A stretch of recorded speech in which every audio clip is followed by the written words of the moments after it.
Hi friends, ಇವತ್ತು post ಮಾಡ್ತಿರೋದು ನನ್ನ ಕೊನೆ ವ್ಲಾಗ್ ಆಗಿರುತ್ತೆ. ಯಾಕೆಂದರೆ 25 ದಿನ ನಾನು ಕಂಟಿನ್ಯೂಸ್ ಆಗಿ ಪೋಸ್ಟ್ ಮಾಡಿದ್ರು ಯಾವುದೇ ಥರ ರೆಸ್ಪಾನ್ಸು ಪಾಸಿಟಿವ್ ಆಗಿ ಸಿಗ್ತಾ ಇಲ್ಲ. ಹಂಗೇನಾದರೂ ನಾನು ಕಂಟಿನ್ಯೂ ಮಾಡಬೇಕು ಅಂತಂದರೆ ಕಮೆಂಟ್ ಮಾಡಿ, ಬೇಡ ಅಂತಂದ್ರೂ ಕಮೆಂಟ್ ಮಾಡಿ. ಯಾವ್ದು ಜಾಸ್ತಿ ಬರುತ್ತೋ ಅದನ್ನು ನಾನು ತೊಗೊಂಡು ಮಾಡಬೇಕು ಅಂತ ಇದ್ದೀನಿ. ಕಮೆಂಟ್ ಮಾಡಿ. ಐ ಥಿಂಕ್ ಇವತ್ತೇ ನನ್ನ ಕೊನೆ ವ್ಲಾಗ್ ಆಗಿರುತ್ತೆ. ಬೆಳಗ್ಗೆ ಎದ್ದ ತಕ್ಷಣ ನಾನು ನಮ್ಮ ಬ್ರದರ್ ಜೊತೆ ಕಾಫಿ ಕುಡಿಯೋಣ ಅಂತ ಹೇಳ್ಬಿಟ್ಟು ಟೀ ಅಂಗಡಿಗೆ ಹೋದೆ. ಇದನ್ನೆಲ್ಲ ಕಣ್ಣಿಂದ ನೋಡಿ ಕಂಗಾಲ ಆಗ್ಬಿಟ್ಟಿದೀನಿ. ಕಾಫಿ ಕುಡಿಯೋಣ ಅಂತ ಹೇಳ್ಬಿಟ್ಟು ಟೀ ಅಂಗಡಿಗೆ ಹೋಗಿ ಕಾಫಿ ಕುಡ್ಕೊಂಡು ಮತ್ತೆ ಅಲ್ಲಿಂದ ನಾನು ಬಂದರೆ ಮುಖ್ಯ ವಿಷಯಕ್ಕೆ ಬರಲ್ಲ. ಬೆಳಿಗ್ಗೆ 7:30 ಆದ್ರೂ ಮರ್ಯಾದಿಲ್ದವು ಮಲ್ಕೊಂಡೇ ಇದ್ವು.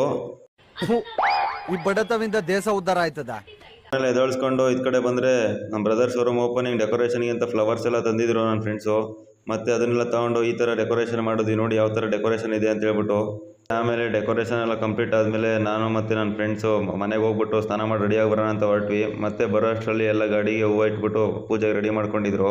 ನೋಡಿ ಫ್ರೆಂಡ್ಸ್, ನಿಮಗೆ ನಿಮ್ಮ ಫ್ರೆಂಡ್ಸ್ಗೆ ಯಾರಿಗಾದ್ರೂ ಗಾಡಿ ಹೊಸ ತೊಗೊಬೇಕು ಅಂತ ಇಷ್ಟ ಇದ್ದರೆ ಕೆಳಗೆ ಡಿಸ್ಕ್ರಿಪ್ಷನಲ್ಲಿ ನಂಬರ್ ಹಾಕಿರ್ತೀನಿ, ಕಾಂಟ್ಯಾಕ್ಟ್ ಮಾಡಿ. ಮತ್ತು ಆಮೇಲೆ ಅದನ್ನ ನೋಡಿಕೊಂಡು ಈ ಕಡೆ ಪೂಜೆ ಸ್ಟಾರ್ಟ್ ಆಗಿತ್ತು. ಎಲ್ಲರೂ ಕೂತ್ಕೊಂಡು ಮಾತಾಡ್ತಾಯಿದ್ರು, ಪೂಜೆ ಮಾಡ್ತಾಯಿದ್ರೆ. ಮತ್ತು ಹಾಗೆ ನಿನ್ನೆ ಹೇಳ್ದಾಗೆ ಶೋರೂಮ್ ನೇಮ್ RG ಮೋಟರ್ಸ್ ಅಂತ ಸೋಲ್ದೇವನಹಳ್ಳಿ ಪೊಲೀಸ್ ಸ್ಟೇಷನ್ ನಿಯರ್ ಇದೆ. ಪೂಜೆ ಎಲ್ಲ ಮುಗೀತು. ಮತ್ತು ನನ್ನ ಫ್ರೆಂಡ್ಸ್ ಎಲ್ಲ ಊರ ಕಡೆ ಹೊರಟರು. ಅವ್ರಿಗೆಲ್ಲ ಬಾಯ್ ಹೇಳ್ಬಿಟ್ಟು ಮತ್ತೆ ನಾವು ಶೋರೂಮ್ ಹತ್ರನೇ ಒಂದು ಫೋಟೋ ತೆಗೆದಿದ್ದು ಪಿಕ್ ಹಾಕಿದ್ದೀವಿ ನೋಡಿ ಯಾವ ಥರ ಇದೆ ನಮ್ಮ ಗ್ಯಾಂಗ್ ಅಂತ. ಮತ್ತು ಆಮೇಲೆ ಅಲ್ಲಿಂದ ನಾನು ಹೊರಟೆ ಹಾಸ್ಪಿಟ್ಲ್ ಹತ್ರ ಹೋಗೋಣ ಅಂತ ಹೇಳ್ಬಿಟ್ಟು. ಯಾಕೆ ಅಂದರೆ ಇವತ್ತು ನಾನು ದೊಡ್ಡಬಳ್ಳಾಪುರಕ್ಕೆ ಹೋಗಬೇಕಿತ್ತು, ನಮ್ಮ ಅತ್ತಿಗೆ ಬರ್ಡೇ ಇತ್ತು ಅಂತ. ಅದಕ್ಕೆ ಗಾಡಿ ಎತ್ಕೊಂಡು ಹೊರಟೆ. ಅಲ್ಲಿಂದ ಬಂದಮೇಲೆ ಬರ್ಡೇ ಕೇಕ್ ಕಟ್ ಮಾಡ್ಸೋಣ ಅಂತಿದ್ರೆ ನೋಡಿ ಪಾಪು ಎಷ್ಟು ಚೆನ್ನಾಗಿ ಕ್ಯೂಟಾಗಿ ವಿಶ್ ಮಾಡ್ತಿದೆ ಅಂತ.